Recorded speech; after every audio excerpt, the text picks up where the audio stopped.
देखो आज का जो टॉपिक है, आज टॉपिक पढ़ेंगे एंजाइम्स। क्या पढ़ेंगे?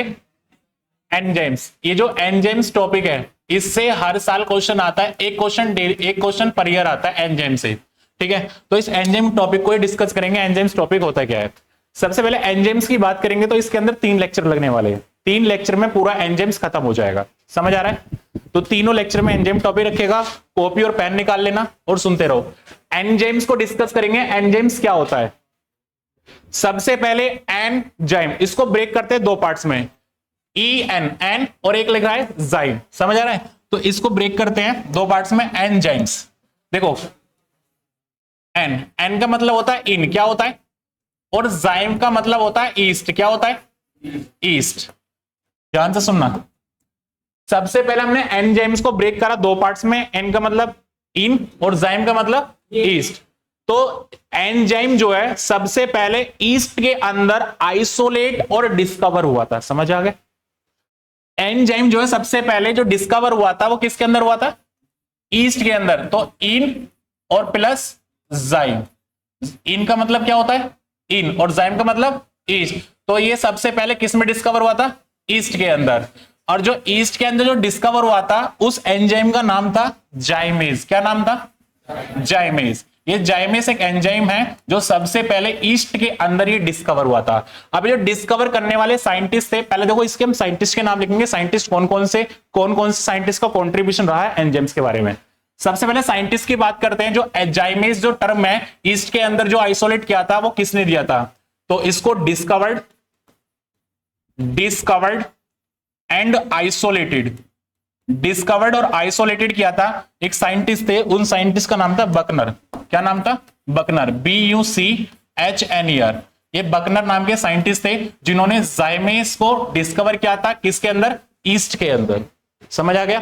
तो एन जाइम, इसको 2 पार्ट्स में ब्रेक कर लेंगे, एन और जाइम। एन का मतलब इन और जाइम का मतलब ईस्ट। तो सबसे पहले ईस्ट के अंदर एंजाइम को डिस्कवर करने वाले साइंटिस्ट का नाम था बकनर। और कौन सा एंजाइम डिस्कवर किया था? जाइमेज। आगे बात समझ में?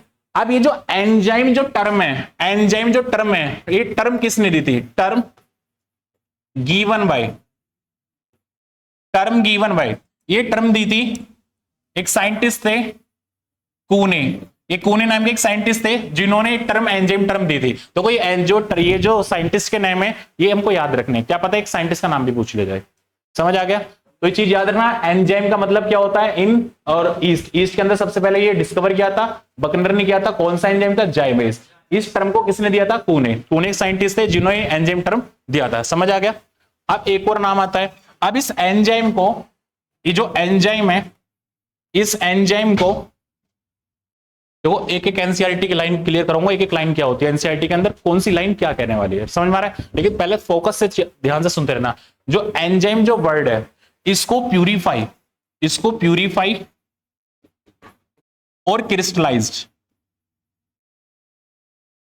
प्यूरिफाई और जो क्रिस्टलाइज किया था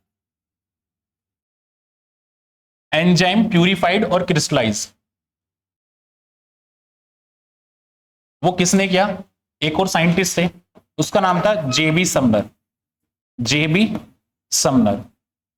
इन्होंने इसको क्या किया? प्यूरिफाई और क्रिस्टलाइज किया था। और वो कौन सा एंजाइम क्या था? उस एंजाइम का नाम था यूरिनेज एंजाइम। एक प्लांट से किया गया था, उस प्लांट का नाम था कैनावेलिया। ये इसको जैकबीन बोलते हैं, जैकबीन। ठीक है ना? कैनाबेलिया बोलो या जैकबीन बोलो, ये एक फ्लावरिंग प्लांट है। इस प्लांट से यूरिनेज एंजाइम को क्या किया? इसने प्यूरिफाइड और क्रिस्टलाइज किया था। तो हमने 3 चीज पढ़ी। सबसे पहले मैंने बताया था कि एंजाइम जो है, एन का मतलब इन और जाइम का मतलब ईस्ट। तो ईस्ट के अंदर सबसे पहले एंजाइम को क्या किया गया? डिस्कवर्ड और आइसोलेट। किसने किया? बकनर। कौन सा एंजाइम था? एंजाइम टर्म किसने दिया? कूने ने। और एंजाइम को जो क्रिस्टलाइज और प्यूरिफाई किया था वो एक जेबी समनर एक साइंटिस्ट थे। इन्होंने जो है एंजाइम को प्यूरिफाई और क्रिस्टलाइज किया। वो कौन सा एंजाइम था? यूरिनेज एंजाइम। ये यूरिनेज एंजाइम कहां से आता है? कैनाबेलिया और जैकबिन प्लांट के नाम से हमारा प्लांट है। यहां से एंजाइम आइसोलेट और लिया गया था। समझ में आ गया? तो ये सारी इंफॉर्मेशन याद होनी चाहिए। अब एंजाइम्स की बात करते हैं तो एंजाइम्स क्या होते हैं, जरा ध्यान से सुनो। एंजाइम्स होते हैं बायोकैटलिस्ट। क्या होते हैं? अब बायोकैटलिस्ट क्या होते हैं सुनो। तो एंजाइम्स क्या होते हैं? Enzymes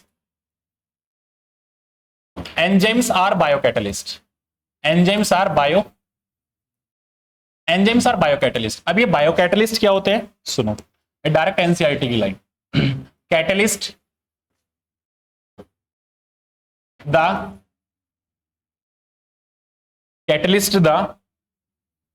chemical reaction in the living organism,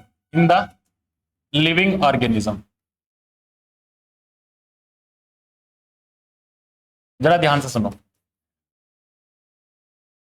enzymes are biocatalyst. Bio का मतलब होता है लिविंग्स। क्या होता है?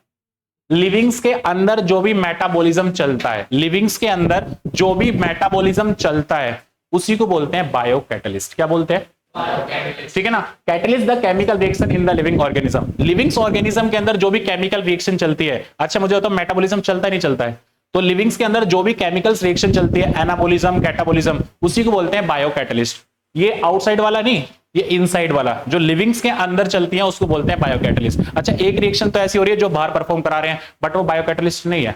वो बायोकैटलिस्ट नहीं है क्यों? क्योंकि आउटसाइड द लिविंग हो रही है। जो इनसाइड द लिविंग हो रही है और उसी को हम क्या बोलते हैं? बायोकैटलिस्ट। क्योंकि बायो मतलब लिविंग और कैटलिस्ट मतलब जो कैटलिस्ट हो रही है, जो लिविंग्स के अंदर केमिकल रिएक्शन प्रेजेंट है उसी को हम बोलते हैं बायोकैटलिस्ट। अच्छा जरा ध्यान से सुनो। अब एनसीईआरटी की बात करते हैं। एनसीईआरटी के अंदर एक लाइन लिखे होते हैं, वो कहती है almost all enzymes are protein. समझ में आ रहा है? Almost all enzymes are protein. जितने भी एंजाइम्स होते हैं प्रोटीन्स होते हैं। एक लाइन लिख रहा हूं यहां पर, ऑलमोस्ट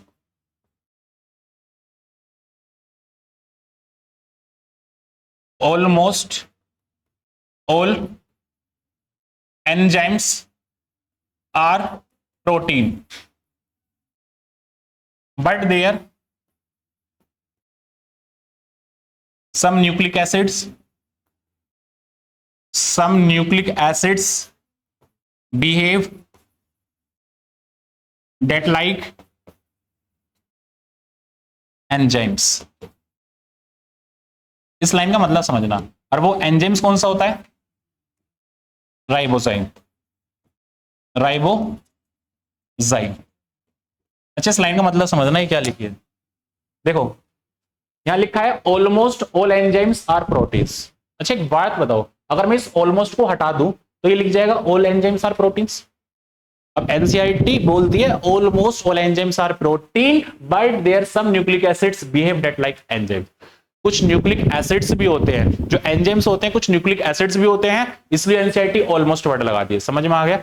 जितने भी एंजाइम्स होते हैं वो प्रोटीन्स होते हैं, ठीक है। जितने भी एंजाइम्स होते हैं वो सब प्रोटीन्स होते हैं, प्रोटीन से मिलकर बने होते हैं। बट जो हमारा राइबोजाइम है वो प्रोटीन्स नहीं है, वो क्या है? न्यूक्लिक एसिड्स है। तो इसलिए एनसीईआरटी ऑलमोस्ट वर्ड लगा दी। समझ में आ गया? तो almost all enzymes are proteins. सारे एंजाइम्स प्रोटीन होते हैं बट जो हमारा राइबोजाइम होता है वो न्यूक्लिक एसिड के तरह बिहेव करता है, तो ये हमारा प्रोटीन्स नहीं होते हैं। समझ में आ गया? अच्छा एक बात बताओ, मैं एक इक्वेशन लिख रहा हूं, एनसीईआरटी में लिखा हुआ है। सबसे पहले ध्यान सुनो, एक लिखा है ये है बेरियम हाइड्रोक्साइड, एनसीईआरटी इक्वेशन। इसको रिएक्ट करा रहे हैं सल्फ्यूरिक एसिड के साथ और इससे जो बनेगा वो बनेगा BaSO4 और प्लस 2H2O वाटर का मॉलिक्यूल बनेगा। ध्यान से सुनो। अच्छा ये बताओ, ये जो मैंने लेफ्ट हैंड साइड लिखा है ये होता है हमारा सबस्ट्रेट। क्या होता है? और जो राइट हैंड साइड है वो क्या होता है? प्रोडक्ट। तो ये क्या होता है हमारा? सबस्ट्रेट। और ये क्या होता है हमारा? ये होता है हमारा प्रोडक्ट। अच्छा ध्यान से सुनो, सबस्ट्रेट में क्या होता है? यहां पर ओल्ड बॉन्ड ब्रेक होते हैं। ओल्ड बॉन्ड क्या होते हैं? ब्रेक। बट प्रोडक्ट में क्या होता है? न्यू बॉन्ड फॉर्म होते हैं। यहां पर न्यू बॉन्ड फॉर्म होते हैं। जरा ध्यान से सुनो, ये बेरियम हाइड्रोक्साइड, इनने बेरियम ने SO4 के साथ रिएक्ट करा और इनने बना लिया बेरियम सल्फेट। इनने हाइड्रोक्साइड ने वाटर के साथ रिएक्ट करा और क्या बना लिया? मतलब हाइड्रोजन के साथ रिएक्ट करा और वाटर का फॉर्म कर दिया। जो हमारे ये हमारा सबस्ट्रेट है, सबस्ट्रेट के अंदर ये ओल्ड बॉन्ड क्या हुए होंगे, ब्रेक। अब इनने ओल्ड बॉन्ड ब्रेक हुए और दूसरे मॉलिक्यूल के साथ ये कंबाइंड हुआ, दूसरे मॉलिक्यूल के साथ कंबाइंड होने के बाद इनने बना दिया प्रोडक्ट। अब प्रोडक्ट के अंदर क्या बने, न्यू बॉन्ड, और इसके अंदर ओल्ड बॉन्ड ब्रेक हुए। समझ में आ गया? तो लेफ्ट हैंड साइड सबस्ट्रेट और राइट हैंड साइड प्रोडक्ट। अब जरा ध्यान से सुनो, ये वर्ड क्या लिखा हुआ है, एंजाइम। क्या होता है एंजाइम्स का काम ये होता है कि रेट ऑफ रिएक्शन को फास्ट कर देता है। क्या कर देता है, रेट ऑफ रिएक्शन को फास्ट कर देता है। ठीक है, समझ आ रहा है नहीं आ रहा है? तो ध्यान से सुनो, ये जो एंजाइम्स है, एंजाइम्स क्या होता है, और सुनो एनसीईआरटी। देखो रेट होती है delta P upon delta T, ये लिखा हुआ है delta P upon delta T. ठीक है बेटा, बात नहीं करो, ध्यान से सुनते रहो। सबसे पहले आप मुझे बताओ, ये वाली कहानी समझ में आई सभी को नहीं आई? कहां डाउट आ रहा है, पहले सबसे पहले ये बताओ, कहीं डाउट आ रहा है? मैंने कुछ नहीं बोला, मैंने बोला एंजाइम्स क्या होते हैं, एंजाइम्स सारे प्रोटीन्स होते हैं, all enzymes are protein. But जो हमारा राइबोजाइम होता है वो हमारा क्या होता है, न्यूक्लिक एसिड्स होता है, न्यूक्लिक एसिड्स के तरीके बिहेव करता है, इसलिए हमने इसको बोला। लेफ्ट हैंड साइड जो होता है सबस्ट्रेट, इसके अंदर ओल्ड बॉन्ड ब्रेक होते हैं और जो हमारा बनता प्रोडक्ट होता है इसके अंदर न्यू बॉन्ड फॉर्म होते हैं। मैंने ये बोला। एंजाइम्स को किसने डिस्कवर किया, आइसोलेट किया, वो एक साइंटिस्ट है बगनर। कौन सा एंजाइम किया था, जाइमेज एंजाइम का टर्म किसने दी थी, पुणे ने दी थी। और इसको एंजाइम को प्यूरिफाई क्रिस्टलाइज जो किया था वो क्या था, जेबी समनर ने। वो एंजाइम का नाम क्या था, यूरिनेज एंजाइम। अब ये मत बोलना सर एनसीईआरटी में नहीं लिख रहा, तो ये पूछ भी सकते हैं, जेबी समनर में कौन सा एंजाइम को आइसोलेट किया, यूरिनेज, और हमारा बगनर ने जाइमेज। ये समझ में आया? बायोकैटलिस्ट क्या होते हैं, जो लिविंग्स के अंदर जो भी केमिकल्स रिएक्शन चलती है, मेटाबॉलिज्म चलता है, उसी को बोलते हैं बायोकैटलिस्ट। अब बात करते हैं एंजाइम्स। एंजाइम्स क्या करते हैं, रेट ऑफ रिएक्शन को इंक्रीज कर देते हैं, रेट ऑफ रिएक्शन को बढ़ा देते हैं, वेलोसिटी को बढ़ा देते हैं। कैसे बढ़ाते हैं, जरा ध्यान से सुनो। ये लिखा मैंने रेट क्या होती है, मतलब कि पर यूनिट टाइम में कितने प्रोडक्ट बनते हैं, पर यूनिट टाइम में कितने प्रोडक्ट बनते हैं, उसी को बोलते हैं रेट। समझ में आ गया? पर यूनिट टाइम में कितने प्रोडक्ट बनते हैं उसी को क्या बोलते हैं, रेट। क्या बोलते हैं, आ गया समझ? तो पर यूनिट टाइम में कितने प्रोडक्ट बनते हैं उसी को बोलते हैं रेट। जरा ध्यान से सुनो, एक एनसीईआरटी की क्वेश्चन है, मैंने लिखा है कार्बन डाइऑक्साइड, इसको रिएक्ट कराया वाटर के साथ। ठीक है, जिसको वाटर के साथ रिएक्ट कराएंगे तो इसमें क्या बनता है, H2CO3, इसको बोलते हैं कार्बोनिक एसिड। तो ये जो बनेगा हमारा कार्बोनिक एसिड, ये बना हमारा कार्बोनिक एसिड। अच्छा अब मुझे बताओ इसमें एंजाइम कौन सा काम करेगा, कार्बोनिक एनहाइड्रेस।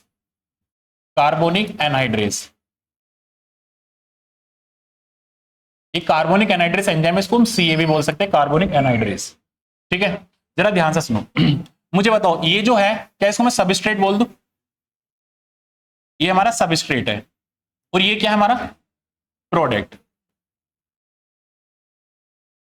ये हमारा प्रोडक्ट है। पढ़ाते के साथ ही क्वेश्चन पूछने स्टार्ट करूंगा तुमसे मैं। सबसे पहले हम बात करते हैं इसका मतलब क्या होता है। अच्छा एक बात बताओ, ये सबस्ट्रेट से प्रोडक्ट बना, ये सबस्ट्रेट से प्रोडक्ट बना, कुछ ना कुछ तो टाइम लगा होगा। एक मैं लाइन लिख देता हूं यहां पर, rate of reaction without enzyme,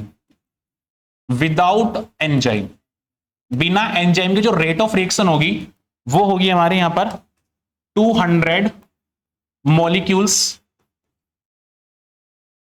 पर हावर। एक और लाइन लिखता हूं मैं यहां पे, rate of reaction with enzyme वो कितनी होगी, 6 लाख मॉलिक्यूल्स पर सेकेंड। ये दोनों लाइन को समझना क्या होता है। देखो अच्छा एक बात बताओ, मैंने बोला enzymes are biocatalyst, enzymes are वो कैटलिस्ट है। वो कैटलिस्ट का मतलब वो रिएक्शन को फास्ट कर देते हैं, रिएक्शन को स्पीड अप कर देते हैं। कैसे करते हैं सुनो, एक बात बताओ, ये सबस्ट्रेट है प्रोडक्ट है। अभी मैंने ये कार्बोनिक एनहाइड्रेस नहीं है, कार्बोनिक एनहाइड्रेस को छोड़ो, ये कार्बोनिक एनहाइड्रेस मैंने यहां पर डाला ही नहीं, ये विदाउट एंजाइम रिएक्शन चल रही है।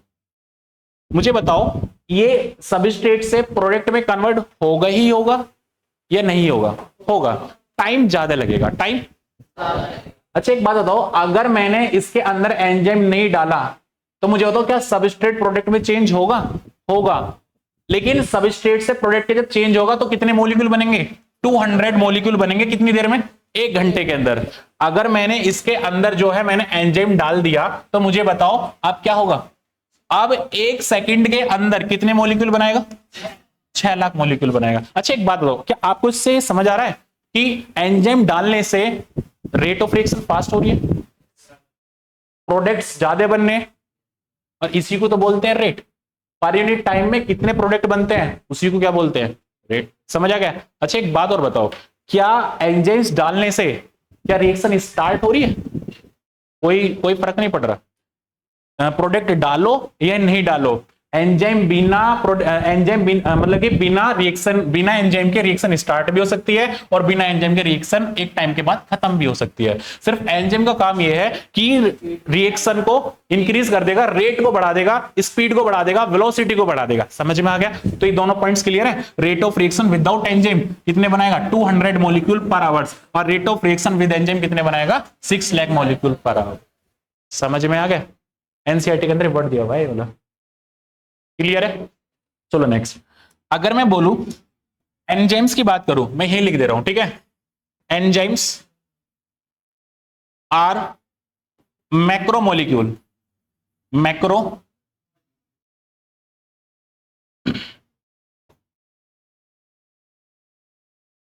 Enzymes are macromolecules of amino acids, of amino acids. अच्छा मुझे तो ये लाइन समझ में आ रही है? मैंने ये लिखा, क्यों लिखा?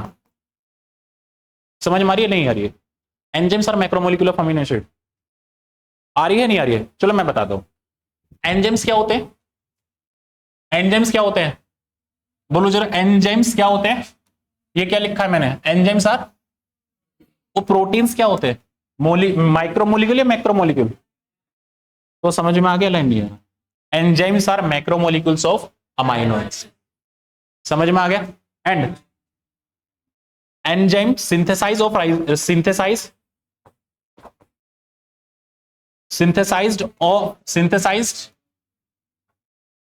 of enzyme by ribosome under, ये एनसीईआरटी की लाइन है, जेनेटिक कंट्रोल। Genetic control. अच्छा जरा ध्यान से सुनो, ये लाइन समझ में आ रही है आपको? नहीं आ रही है? ये दूसरी लाइन लिखे, ये जो लाइन लिख रहा हूं ना, इससे असरसर रीजन बनता है क्वेश्चन। और असरसर रीजन जो होता है ना, ये जो मैं लाइन से लिख रहा हूं, इनसे असरसर रीजन बनेगा। इनको समझ लो, अगर समझ ली तो असरसर रीजन सोल्व हो जाएगा। ये लाइन में तो समझ में आई नहीं आई है, ये जो लिखा है मैंने? हाँ, ये तो बहुत बहुत कैडी लाइन लिख रही है। Synthesized of enzyme by ribosome under genetic control. समझ में आई लाइन? नहीं आई? जरा ध्यान से सुनना। सबसे पहले आप एक बात बताओ, ये मैंने बनाया डीएनए, ये क्या है? डीएनए। अच्छा ये मैंने बनाया डीएनए, डीएनए से क्या बनता है? डीएनए से बनता है हमारा आरएनए, और जो आरएनए बनेगा वो बनेगा एमआरएनए। कौन सा बना? एमआरएनए। बातें समझ में आई? अब जब ये एमआरएनए क्या करेगा, एमआरएनए जो है, सपोज ये हमारा एमआरएनए बना, और इस एमआरएनए पर क्या अटैच होंगे? राइबोसोम। सपोज ये हमारे 50S है और ये हमारी 30S है, राइबोसोम अटैच हुए, तो ये हमारा डीएनए से था, ये हमारा एमआरएनए, और इस एमआरएनए पर क्या अटैच हुआ? राइबोसोम। अच्छा राइबोसोम अटैच होने के बाद क्या बनेंगे? प्रोटीन्स। क्या बनेंगे? इससे बनेंगे प्रोटीन्स। अच्छा एक बात बताओ, प्रोटीन्स जो बनते हैं, और प्रोटीन्स क्या होते हैं? एंजाइम्स। क्या होते हैं? एक बात बताओ, जो एंजाइम को जो सिंथेसाइज करेंगे, क्या वो राइबोसोम ही करेंगे? इंफॉर्मेशन किसके पास होगी? इंफॉर्मेशन इसकी एमआरएनए के पास होगी, बट उसको कंट्रोल कौन करेगा? तो वही तो लिखा मैंने, synthesized of enzyme by ribosome under genetic control. ये लाइंस क्लियर है? डीएनए से बनेगा एमआरएनए, ये राइबोसोम से अटैच होगा, बनाएगा प्रोटीन। सब प्रोटीन्स होते हैं एंजाइम, और एंजाइम्स बनेंगे किससे? राइबोसोम। इसकी इंफॉर्मेशन किसके पास है? एमआरएनए के पास। इस एंजाइम को कंट्रोल कौन करेगा? DNA is the genetic control. बातें समझ में आ रही है नहीं आ रही है वाली? क्लियर है? चलो आप मुझे आंसर दो। आपने बकनर नाम सुना है? एक साइंटिस्ट है, इसने कौन सा एंजाइम को डिस्कवर किया? अच्छा, आपने नाम सुना है, क्या नाम सुना है आपने, जो है, हाँ, जेबी समनर नाम सुना है? कौन सा एंजाइम डिस्कवर किया? अच्छा, कौन से प्लांट से किया? कैनवेलिया प्लांट या जैकबीन प्लांट, या एक और नाम होता है लोबिया प्लांट, उसका लोबिया प्लांट भी बोल सकते हैं। चलो आप एक बात बताओ, एंजाइम्स क्या बायोकैटलिस्ट होते? क्या रिएक्शन को इंक्रीज कर देते, स्पीड अप कर देते? बिना एंजाइम्स के कितने मॉलिक्यूल बनाए गए घंटे में? 200 मॉलिक्यूल। और एक सेकंड में कितने मॉलिक्यूल? 6 लाख मॉलिक्यूल। चलो ये भी दे दिया। मुझे बताओ, जो एंजाइम्स बनते हैं क्या वो राइबोसोम से बनते हैं? अच्छा, एंजाइम्स राइबोसोम से बनते हैं, उसकी इंफॉर्मेशन किसके पास होती है? एमआरएनए के पास। बट कंट्रोल कौन करता है? डीएनए। बातें समझ आई? मुझे बताओ, एंजाइम्स, सारे एंजाइम्स प्रोटीन्स होते हैं? मैंने वर्ड लिखा almost, almost all enzymes are. But एक और क्या होता है जो न्यूक्लिक एसिड होते हैं? राइबोजाइम। राइबोजाइम्स क्या होते हैं? Nucleic acid. बातें समझ में आई? लेफ्ट हैंड साइड वाला क्या होता है? सबस्ट्रेट में ओल्ड बॉन्ड क्या होते हैं? राइट हैंड साइड वाला क्या होता है? उसमें न्यू बॉन्ड क्या होते हैं? समझ में आ गया? अब हम देखते हैं कि जो एंजाइम्स होते हैं वो प्राइमरी स्ट्रक्चर पर होते हैं, सेकेंडरी पर होते हैं, टर्सरी पर होते हैं, क्वाटरनरी पर होते हैं। तो ध्यान से देखना जरा, structure of protein, structure of protein, जरा ध्यान से सुनो। मुझे बताओ कितने टाइप की प्रोटीन की स्ट्रक्चर होती है? सबसे पहले कौन सी होती है? Primary structure. देखो ध्यान से पढ़ना चीजों को, आने वाला एक भी क्वेश्चन गलत नहीं होगा आपका अगर आप सही से पढ़ोगे तो। सेकंड कौन सी होती है? Secondary structure. तुम कहां घूम रहे हो? थर्ड कौन सी होती है? Tertiary structure. अब फोर्थ कौन सी होती है?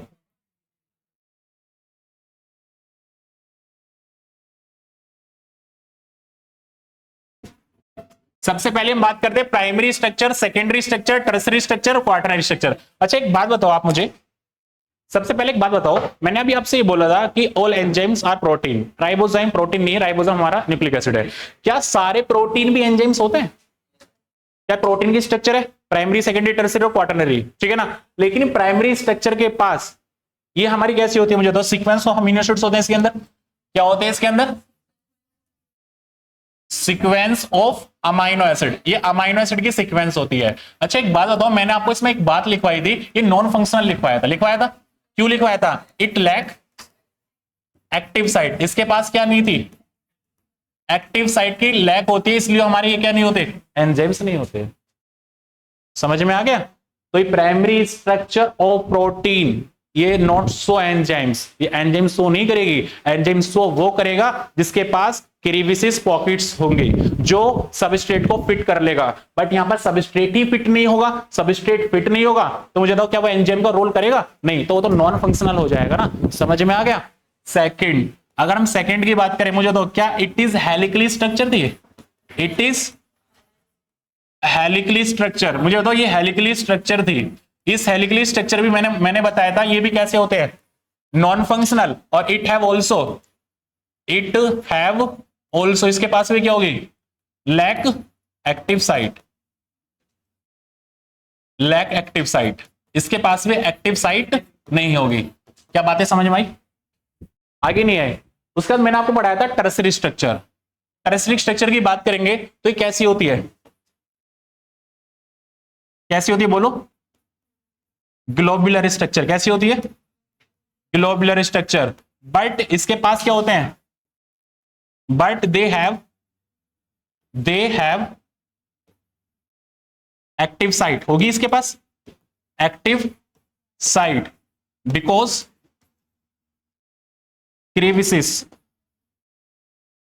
क्रेविसिस ऑफ पॉकेट्स। इसके पास पॉकेट्स बने होते हैं, ठीक है ना? इसलिए कैसी होती है? एक्टिव होती है। सबस्ट्रेट आएगा फिट हो जाएगा। अरे ऐसे बोला था ना मैंने, ऐसे करके। यहां पर ये पॉकेट्स है ना, तो यही कौन सी साइट है? Active site. कौन सी स्ट्रक्चर है? Tertiary structure. समझ आ गया? और जो क्वाटरनरी स्ट्रक्चर होती है इसके पास भी बात नहीं। क्वाटरनरी स्ट्रक्चर जो होती है इसके पास जब हमारी 4 ग्लोबुलर यूनिट मिलेगी तो हमारी क्वाटरनरी स्ट्रक्चर बनेगी। और ये मल्टीपल होंगी टर्सरी स्ट्रक्चर का। समझ में आ गया? और इसी को हम आइसो एंजाइम बोलते हैं, इसको याद रखना, आइसो एंजाइम। आपसे क्वेश्चन पूछा जाएगा आइसो एंजाइम कौन सी स्ट्रक्चर बनाएगा? क्वाटरनरी, क्योंकि इसके पास 4 ग्लोबुलर स्ट्रक्चर मिलकर एक स्ट्रक्चर बनती है, मल्टी स्ट्रक्चर, इसलिए उसको एक आइसो एंजाइम बोलते हैं। सबसे पहले एक बार रिपीट करते हैं, फिर एक बार शुरू से बोल रहा हूं। अब आंसर देना। सबसे पहले आप मुझे एक बात बताओ, मैंने आपसे बोला एनजाइम, इसको 2 पार्ट्स में ब्रेक करते हैं, एक होता है एन और एक होता है जाइम। एन का मतलब होता है इन और जाइम का मतलब, तो सबसे पहला एंजाइम किस में आइसोलेट डिस्कवर किया? ईस्ट के अंदर। ईस्ट के अंदर कौन सा एंजाइम डिस्कवर किया? किसने किया? अच्छा, एंजाइम टर्म किसने दी? अच्छा, ऑलमोस्ट ऑल एंजाइम प्रोटीन्स होते हैं, बट न्यूक्लिक एसिड के थ्रू बिहेव कौन करता है? राइबोजाइम। मुझे बताओ लेफ्ट हैंड साइड वाला क्या होता है? क्या उसके अंदर न्यू बॉन्ड फॉर्म होते हैं? पोल बॉन्ड ब्रेक। और न्यू बॉन्ड किसमें फॉर्म होंगे? प्रोडक्ट के अंदर। अच्छा, एक बात बताओ, अगर मैं कार्बोनिक एनहाइड्रेस, नाम सुना है? कार्बोनिक एनहाइड्रेस क्या करता है? जब CO2 को वाटर को कंबाइन करता है, वो एंजाइम क्या करता है? वो उसके अंदर एक बायोकैटालिस्ट का काम करता है और क्या फॉर्म करता है? कौन सा प्रोडक्ट? H2CO3, वो कार्बोनिक एसिड फॉर्म करता है। आप एक बात बताओ, अगर उस रिएक्शन के अंदर हम उस एंजाइम को नहीं डालें तो कितने मॉलिक्यूल्स बनाएगा? घंटे में, 1 मिनट में? और अगर मैं उसके अंदर कार्बोनिक एनहाइड्रेस डाल दूं तो मुझे बताओ कितने मॉलिक्यूल फॉर्म करेगा? 6 लाख मॉलिक्यूल पर सेकेंड। आप पर मिनट का डाटा निकालेंगे तो कितना हो जाएगा? 360 लाख। 360 लाख पर मिनट। समझ में आ गया? 1 सेकंड का 6 लाख था, 360 हो जाएगा पर मिनट का। समझ में आ गया? चलो आप एक बात बताओ, ये भी हमने देखा, ठीक है। एंजाइम्स हो जाओ क्या मैक्रोमोलिक्यूल्स होते हैं? अरे एंजाइम्स क्या होते हैं? किसके? अमीनो एसिड्स के। समझ में आया? क्यों? प्रोटीन से बने हुए अमीनो एसिड्स। अब प्रोटीन जब मैक्रोमोलिक्यूल होंगे तो एंजाइम्स भी क्या होंगे? मैक्रोमोलिक्यूल। समझ में आ गया? आ रहा है, नहीं आ रहा है? ठीक है। आप एक बात हो, जो एंजाइम्स है उसको कौन सिंथेसाइज करता है? इसकी इंफॉर्मेशन किसके पास होती है? कंट्रोल कौन करेगा? DNA, genetic control. तो ये लाइन समझ में आई? Synthesized of enzyme by ribosome under genetic control. अगर ये सर रीजन में आ जाए तो ध्यान से सुन लेना, जेनेटिक कंट्रोल द्वारा एंजाइम्स कंट्रोल होते हैं, डीएनए द्वारा। इंफॉर्मेशन एमआरएनए के पास होती है। समझ में आ गया? चलो आप मुझे दो, प्राइमरी स्ट्रक्चर के पास क्या एक्टिव साइट होती है? क्या वो simply sequence of amino acids होता है? सेकेंडरी स्ट्रक्चर, जो हमारी सेकेंडरी स्ट्रक्चर होती है उसके पास एक्टिव साइट होती है, सेकेंडरी के पास। क्यों? वो कैसे होते हैं? हेलिकली। कैसे होते हैं? ये हेलिकली होते हैं, ऐसे करके। ठीक है, समझ में आ गया? अच्छा, टर्सरी स्ट्रक्चर के पास होती है कि उसके पास केरेविसेस और पॉकेट्स होते हैं जहां पर सबस्ट्रेट आके फिट हो जाएगा। देखो यहां पर जैसे कि सबस्ट्रेट है, ये आएगा, फिट होगा और यहां से प्रोडक्ट बना लेगा, तो इसलिए ये हमारा एंजाइम के तरीके रोल प्ले करेगा। तो टर्सरी एंजाइम। अच्छा, आइसो एंजाइम कौन से स्ट्रक्चर को बोलेंगे? क्वाटरनरी स्ट्रक्चर को। सबसे पहले एक काम करो, इसको नोट करो, ठीक है ना, फिर स्टार्ट करते, जल्दी से नोट करो इसे।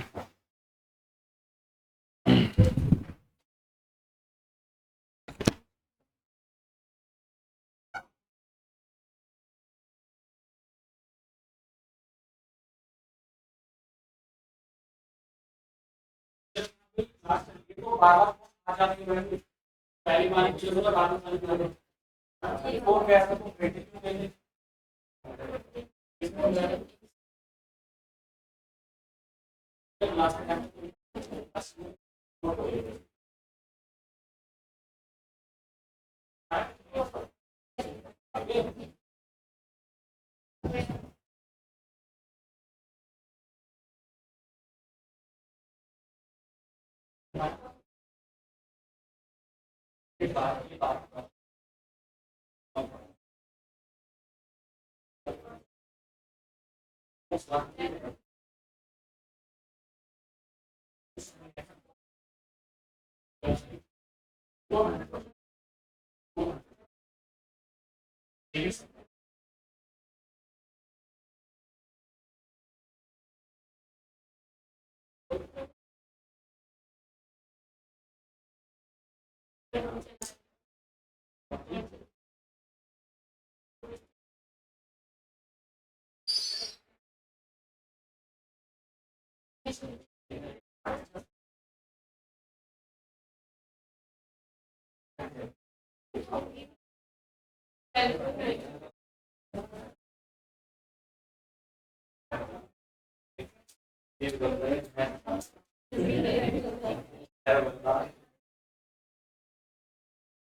ये वाली स्लाइड होगी ना अभी नहीं 5 घंटे में नोट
इस लाइन में घूमता नहीं है ये वाली लाइन में नहीं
मैंने बोला कि रिकॉर्डिंग चलिए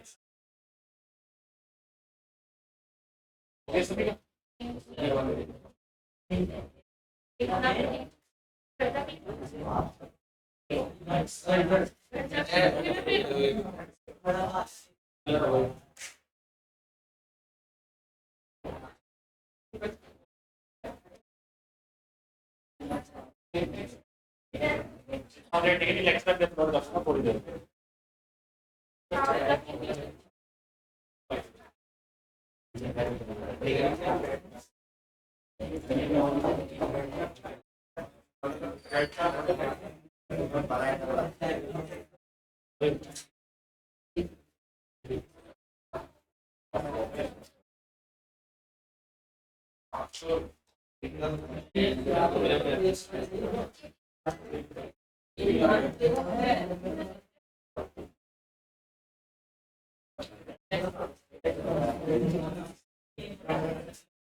नेक्स्ट स्टार्ट करते हैं बाद नहीं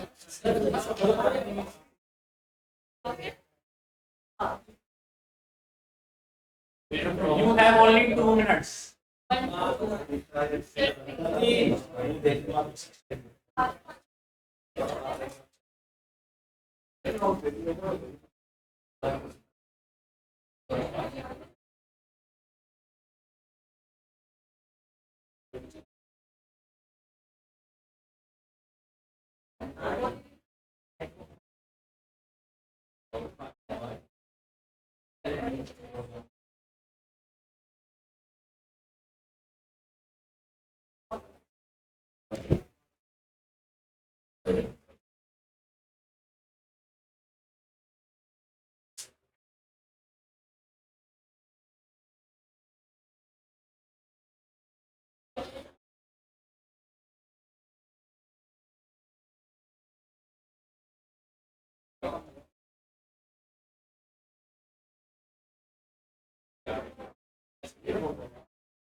हो गया।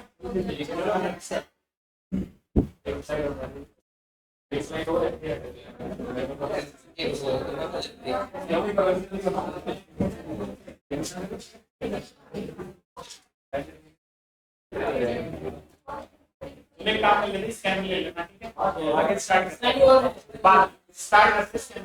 यस, आप बोलना नहीं बिल्कुल।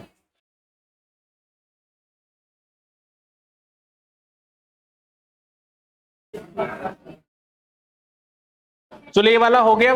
नेक्स्ट देखो, अब बात नहीं, अभी हमने देखा था कि ये जो एंजाइम्स है, लेफ्ट वाला हमारा होता है सबस्ट्रेट और राइट वाला होता है प्रोडक्ट। और एंजाइम्स जो उसकी पावर को इंक्रीज कर देता है, रेट को इंक्रीज कर देता है। सबसे पहले हम देखते हैं, एक पॉइंट है, एक्टिव साइट क्या होता है। एक्टिव साइट, अच्छा जरा ध्यान से सुनो, एक बात करेंगे एक्टिव साइट की, एक बात करेंगे टर्नओवर नंबर। टर्नओवर नंबर क्या होता है और एक्टिव साइट क्या होता है। एक्टिव साइट की पहले हम बात करते हैं, एक्टिव साइट क्या होता है। Active site is the site of enzyme where crevices of pockets and substrate fit into the enzymes। समझ में आ गया, जहां पर सबस्ट्रेट फिट हो जाता है एंजाइम्स के पास, जहां पर crevices और पॉकेट्स होते हैं। जैसे कि हम बात करें, देखो ये मैं एक एंजाइम बना रहा हूं, ये मैंने एक एंजाइम बनाया,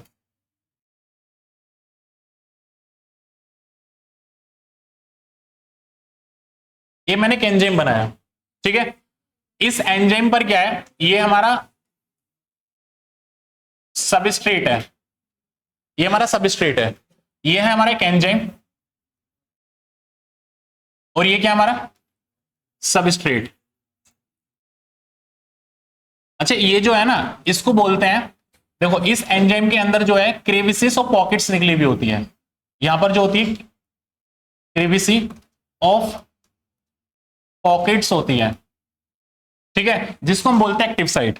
एक्टिव साइट वो साइट होती है जहां पर सबस्ट्रेट इजीली क्या हो जाता है, ज्वाइन हो जाता है, जहां पर सबस्ट्रेट इजीली क्या हो जाता है, ज्वाइन हो जाता है, और वहां से क्या बनता है, प्रोडक्ट बनता है, और इसी को बोलते हैं हम क्या, एक्टिव साइट। समझ में आ गया।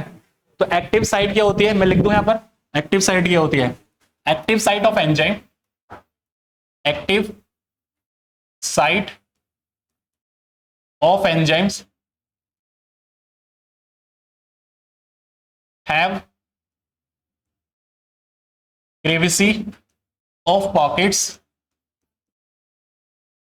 crevice of pockets, ठीक है, where substrate fit into the enzymes, ठीक है, उसी को हम बोलते हैं एक्टिव साइट। जहां जिस एंजाइम्स के अंदर सबस्ट्रेट फिट हो जाता है उसी को हम बोलते हैं एक्टिव साइट। समझ में आ गया। अब जरा ध्यान सुनो, मैं एक लाइन लिख रहा हूं यहां पर, enzymes are very specific, enzymes are very specific of substrate, ये कभी स्टेटमेंट में पूछ लिया जाए तो इसको नोट करो, ध्यान से सुनना। Enzymes are very specific for substrate, इसका मतलब क्या होता है? अच्छा एक बात जरा ध्यान से सुनो, enzymes are very specific for substrate, मुझे तो एंजाइम किससे मिलकर बने हुए? एंजाइम्स प्रोटीन्स होते हैं। अब प्रोटीन्स बने होते हैं अमीनो एसिड से, क्या अमीनो एसिड्स अलग अलग हो सकते हैं? तो अमीनो एसिड्स अलग अलग हो सकते हैं, तो फिर प्रोटीन्स भी अलग हो सकते हैं, फिर एंजाइम्स भी अलग हो सकते हैं। मुझे बताओ ये एंजाइम ऐसे है, मैं इस एंजाइम को ऐसे बना दूं, ऐसे, मुझे बताओ ये वाला सबस्ट्रेट के यहाँ के फिट हो सकता है? नहीं होगा ना। तो सबस्ट्रेट जो एंजाइम्स होते हैं सबस्ट्रेट के लिए वो स्पेसिफिक होते हैं। जैसे कि ये वाला सबस्ट्रेट इसी एंजाइम से जुड़ेगा और ये वाला सबस्ट्रेट जो है वो इसी एंजाइम से जुड़ेगा, इस एंजाइम से नहीं जुड़ेगा। तो मुझे बताओ क्या एंजाइम्स क्या होंगे, क्या वेरी स्पेसिफिक होंगे सबस्ट्रेट के लिए? नहीं होंगे। तो enzymes are very specific for substrate. समझ में आ गया? तो एक्टिव साइट क्या होती है और जो एंजाइम्स होते हैं वो क्या होते हैं? स्पेसिफिक होते हैं हर एक सबस्ट्रेट के लिए। समझ में आ गया? अरे पॉइंट्स क्लियर है? ये अभी पॉइंट्स क्लियर नहीं है तो आगे जाके मैं पढ़ाऊंगा activation energy without enzymes, with enzyme, तो समझ में नहीं आएगा। अभी याद होना चाहिए एक्टिव साइट क्या होते हैं। एक्टिव साइट वो साइट होती है जहां पर सबस्ट्रेट फिट हो जाता है, उसको बोलते हैं एक्टिव साइट। और एंजाइम्स जो होते हैं वो हर एक सबस्ट्रेट के लिए वो स्पेसिफिक होते हैं। लिख रहा है वेरी स्पेसिफिक, तो स्टेटमेंट में स्टेटमेंट ट्रू और false. Enzymes are very specific for substrate, true. Assertion ऐसे समझ में आ गया नहीं है? अरे आया नहीं आया? असर्शन रीजन का क्वेश्चन है, ये सपोज असर्शन मान लो, इसको रीजन मान लो, बन सकता है। तो दोनों स्टेटमेंट करेक्ट है, रीजन जो है एक्सप्लेन करेगा असर्शन को करेक्ट। समझ में आ गया? क्योंकि एक्टिव साइट एंजाइम की वो साइट होती है जिसके बाद क्रेविसी निकली होती है, पॉकेट्स निकले होते हैं जहां पर सबस्ट्रेट फिट हो जाता है और उस एंजाइम के साथ प्रोडक्ट बना देता है। ठीक है? और एंजाइम्स जो होते हैं वो हर एक सबस्ट्रेट के लिए वेरी स्पेसिफिक होते हैं। मैं एक एक लाइन को कई कई बार रिपीट कर रहा हूं तो आपको याद हो जानी चाहिए। आगे समझ। नेक्स्ट आपको सिखाने जा रहा हूं टर्न ओवर नंबर क्या होता है। Turn over number, turn over number, इसको शॉर्ट फॉर्म में TON, टर्न ओवर नंबर। ध्यान से सुनो, टर्न ओवर नंबर क्या होता है? टर्न ओवर नंबर कुछ नहीं होता है। जैसे कि हम बात करें, अभी मैंने एक इक्वेशन पढ़ाई थी आपको, जैसे कि CO2 कार्बन डाइऑक्साइड, और ये किससे रिएक्ट करेगा? वाटर से। और किसकी प्रेजेंस में? Carbonic anhydrase. और क्या बनाएगा ये? Carbonic acid H2CO3। ठीक है ना? एंजाइम्स कौन सा काम करेगा? Carbonic acid, carbonic acid, carbonic anhydrase, carbonic anhydrase. अब जरा ध्यान से सुनो, टर्न ओवर नंबर क्या होता है? Turn over number, turn over number क्या होता है? एंजाइम्स के प्रेजेंस में, क्या बोला? एंजाइम्स के प्रेजेंस में सबस्ट्रेट कितने प्रोडक्ट बनाता है उसी को बोलते हैं टर्नओवर नंबर। जैसे कि कोई कंपनी है, कोई कंपनी क्या है, वो इन्वेस्टमेंट कर रही है, तो उसका वो टर्न ही तो चाहिए कि कितना मुझे टर्न ओवर होगा पर टाइम में। समझ में आ रहा है? तो टर्न ओवर नंबर भी वही है कि एंजाइम्स के प्रेजेंस में सबस्ट्रेट कितने प्रोडक्ट बनाते हैं कितने टाइम में, उसको बोलते हैं क्या? Turn over number. बातें समझ में आई? आई नहीं आई? तो टर्न ओवर नंबर क्या होता है? It is the number when substrate convert into product in the presence of enzymes per unit time।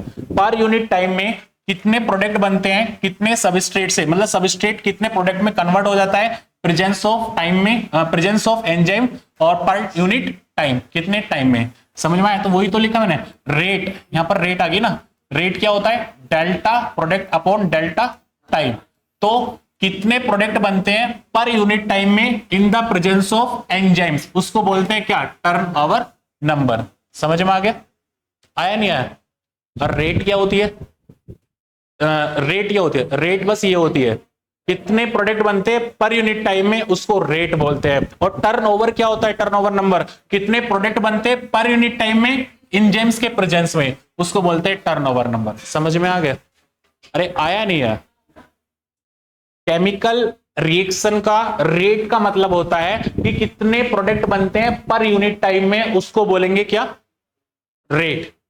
और टर्नओवर नंबर ये होता है कि एक एंजाइम्स के प्रेजेंस में सबस्ट्रेट कितने प्रोडक्ट में चेंज होगा पर यूनिट टाइम में, उसको बोलेंगे टर्नओवर नंबर। समझ में आ गया? मैं दो बात बोलता हूं, कभी सरसन रीजन में आ जाए। मैं दो बात बोल रहा हूं, ध्यान से सुनो। रेट का मतलब यह होता है कि एंजाइम, रेट का मतलब ये होता है कि कितने प्रोडक्ट के मॉलिक्यूल बनेंगे पर यूनिट टाइम में, उसको बोलेंगे रेट। और टर्नओवर नंबर वो होता है कि एक एंजाइम्स के प्रेजेंस में कितने सबस्ट्रेट के मॉलिक्यूल प्रोडक्ट में चेंज होंगे पर यूनिट टाइम में, उसको बोलेंगे टर्नओवर नंबर। नहीं यही बात है समझ में? आगे नहीं आई? तो एंजाइम्स के प्रेजेंस में, एक एंजाइम के प्रेजेंस में कितने सबस्ट्रेट चेंज होंगे, कितने सबस्ट्रेट बनेंगे प्रोडक्ट से पर यूनिट टाइम में, उसको बोलेंगे टर्नओवर नंबर। आ गया? आगे नहीं आया? अब जरा ध्यान से सुनो। जो हमारे एंजाइम्स होते हैं ना, एंजाइम्स होते हैं वो स्मॉल अमाउंट में रिक्वायर्ड होते हैं, स्मॉल, हाँ, enzymes are required in small amount. एक लाइन लिख रहा हूं यहां पर, मैं कुछ भी लाइन नहीं छोड़ रहा, एनसीईआरटी की एक लाइन यहां पर आ रही है, enzymes are required in small amount, in small amount, ये स्मॉल अमाउंट में रिक्वायर्ड होते हैं। अच्छा क्यों होते हैं, जरा रीजन दो मुझे। अगर मैं असर्शन बना दूं ऐसे, तो रीजन क्या आएगा इसका, बताओगे आप क्या आएगा, रीजन क्या आएगा? चलो मैं बताता हूं। आप एक बात बताओ, हमने देखा था जो प्रोटीन, जो हमारे एंजाइम्स होते हैं वो कौन से स्ट्रक्चर प्रेजेंट होते हैं? टर्सरी के अंदर वो जो क्रेविसिस पॉकेट जो होते हैं वो एक ही होते हैं, एक से ज्यादा मिलेंगे? एक से ज्यादा है। तो एक एंजाइम्स के अंदर एक से ज्यादा क्रेविसिस पॉकेट्स मिलेंगे। तो मुझे बताओ क्या वहां पर एंजाइम्स जो होंगे क्या स्मॉल अमाउंट में रिक्वायर्ड होंगे? मतलब सबस्ट्रेट तो फिट हो सकता है ना। अरे एक एंजाइम्स के पास कई सारे क्रेविसिस पॉकेट्स है, कई सारे क्रेविसिस पॉकेट्स हैं, और कितना मतलब बहुत सारे सबस्ट्रेट फिट हो सकते हैं और उससे प्रोडक्ट बना सकते हैं। तो enzymes are required in small amount, small amount, ठीक है ना? Enzymes are required in small amount.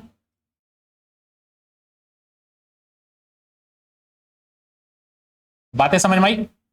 चलो मैं क्वेश्चन और पूछता हूं। आप एक बात बताओ, हमारी बॉडी के अंदर जो भी केमिकल्स रिएक्शन चल रही है उसको हम बायोकैटलिस्ट बोल रहे हैं, क्या वो रिएक्शन बाहर भी चल सकती है बॉडी के?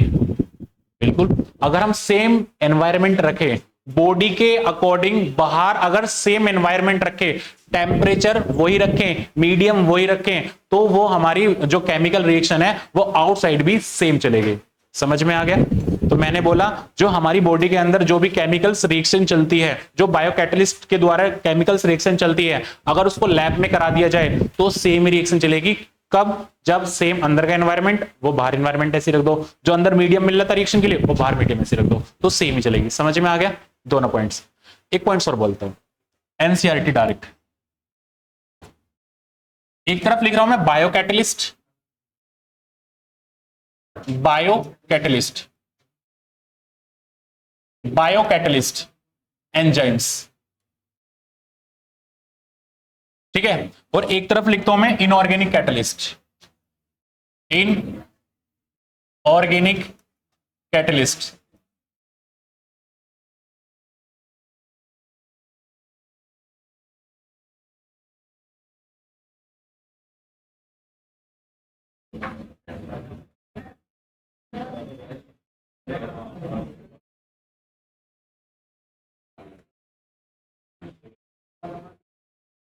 अच्छा इधर देखो बेटा सब लोग, एक तरफ लिखा बायोकैटलिस्ट, एक तरफ लिखा इनऑर्गेनिक कैटलिस्ट। अच्छा एक बात बताओ, मैं इस बायोकैटलिस्ट को, अब फोकस कर लो, फिर नंबर नहीं आते, फिर आप बोलते हो सर नंबर कैसे नहीं है, अब फोकस कर लो।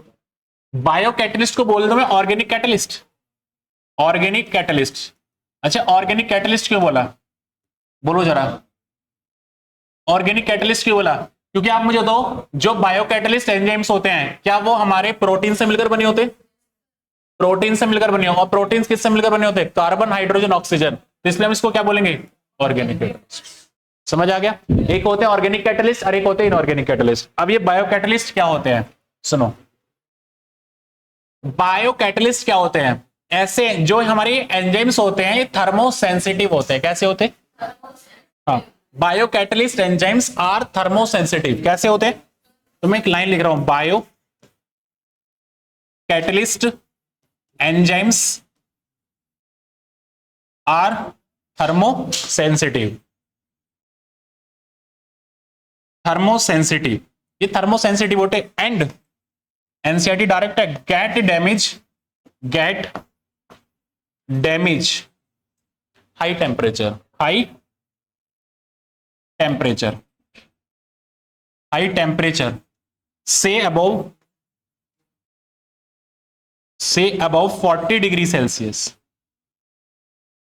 समझ आ गया? जरा ध्यान से सुनो, ये जो हमारे बायोकैटलिस्ट एंजाइम्स होते हैं ये थर्मोसेंसिटिव होते हैं। क्यों? क्योंकि अगर इनको ज्यादा टेम्परेचर मिल गया तो ये हमारे को जाएंगे डैमेज हो जाएंगे। कैसे हो जाएंगे? तो biocatalyst enzyme are thermosensitive and get damage at high temperature. 40 degree Celsius से अगर ज्यादा टेम्परेचर हो जाएगा तो ये क्या हो जाएंगे? डैमेज हो जाएंगे। तो इसलिए कैसे होते हैं? थर्मोसेंसिटिव। अगर हम इनऑर्गेनिक कैटलिस्ट की बात करें तो ये क्या करेंगे? Work inorganic catalyst work efficiently at high temperature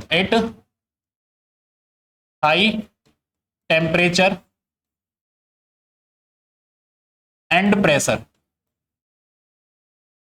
ये जो हमारे इनऑर्गेनिक कैटलिस्ट होंगे ये हाई टेम्परेचर और हाई प्रेशर पर वर्क करेंगे एफिशिएंटली, इन्हें कितना भी टेम्परेचर दे दो। समझ में आ गया?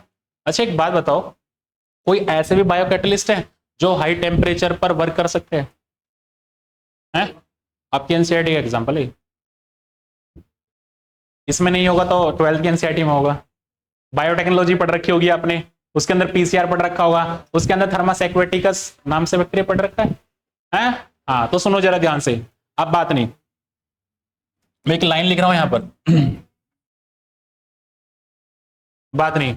आपने बैक्टीरिया नाम सुना? बैक्टीरिया तो हाई टेम्परेचर पे सर्वाइव कर सकते हैं। जैसे कि बात करें जो झरने होते हैं, गरम गरम झरने होते हैं, लिखा होता है हॉट स्प्रिंग सल्फर, लिख रहा है इसमें? नहीं लिख रहा है ना?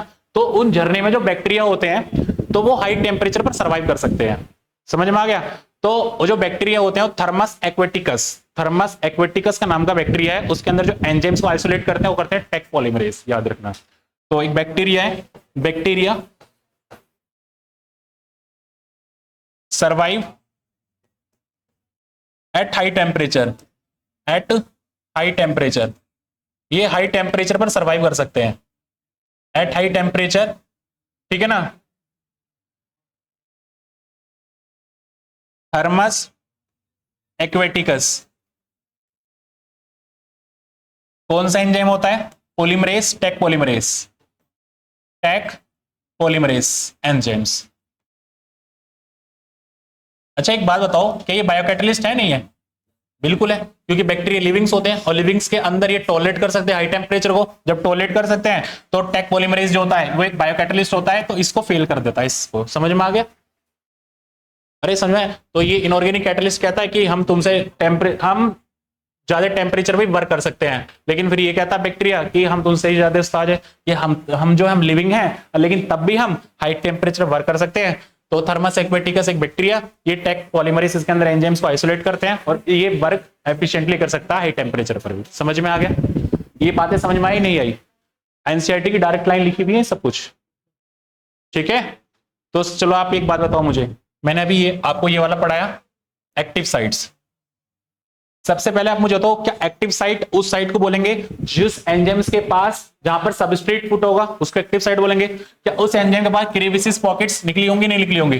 तो active site of enzyme have crevice of pockets where substrate fit into the enzymes, ठीक है? और एंजाइम्स क्या होते हैं? बोलो। Enzymes are very specific for substrate. समझ में आ गया? अच्छा नेक्स्ट, अभी हमने देखा था turn over number. Turn over number क्या होता है? कि जितना जो हमारा सबस्ट्रेट होता है वो प्रोडक्ट में कितना चेंज होता है एंजाइम्स के प्रेजेंस में पर यूनिट टाइम में, उसको बोलते हैं टर्न ओवर नंबर। रेट क्या होता है? पर यूनिट टाइम में कितने प्रोडक्ट बनते हैं उसको बोलते हैं रेट। फिर बोला enzymes are required in small amount, बताया क्योंकि इसके पास एक एंजाइम के पास बहुत सारी क्रेविसिस पॉकेट्स होती है, सबस्ट्रेट फिट हो सकते हैं। उसके बाद मैंने बोला कि बायोकैटलिस्ट एंजाइम्स और इनऑर्गेनिक कैटलिस्ट क्या होते हैं? बायोकैटलिस्ट एंजाइम वो होते हैं जो, अच्छा मुझे तो बायोकैटलिस्ट लिविंग्स के अंदर जो भी एंजाइम्स होते हैं वो वर्क, मुझे बताओ किस पे करते हैं? 40 डिग्री सेल्सियस तक। अगर उससे ज्यादा हो जाएगा तो वो डैमेज हो जाएंगे। एक बैक्टीरिया पड़ा, बैक्टीरिया हाई डिग्री मतलब हाई टेम्परेचर पे सर्वाइव कर सकते हैं, और ये इनके अंदर एंजाइम्स काम करते हैं, जैसे कि थर्मोसेप्टिकस, टेक पॉलीमरेज।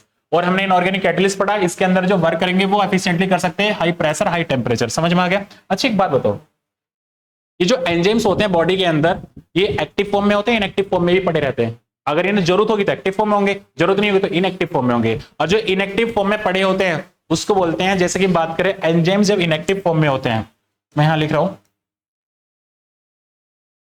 एंजाइम्स